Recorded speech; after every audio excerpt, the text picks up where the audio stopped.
花仔话价声，民众赶几若袋物件，搁甲头家开讲的形影，这拢是传统的菜市啊才有的记忆。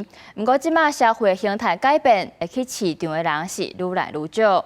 暗时7点半，青春咱的梦，做伙来看一场愿意投入传统市场的少年人，因是安怎对时代来改变经营的方式。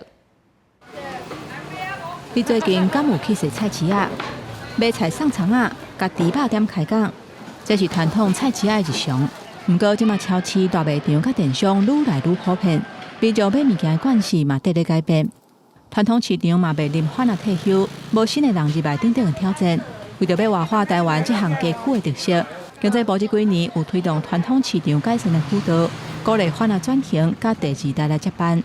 不过真正愿意投入传统市仔的少年人，有关是少数。是看因感觉老啊，然后生理迄当阵啊嘛拄好咧无用，啊无想到讲斗3工了，就是一路，就是一直到即马。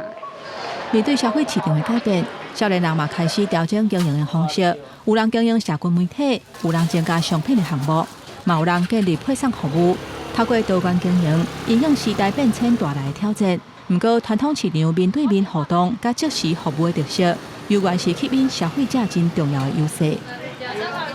传统菜市好，就是好伫遮。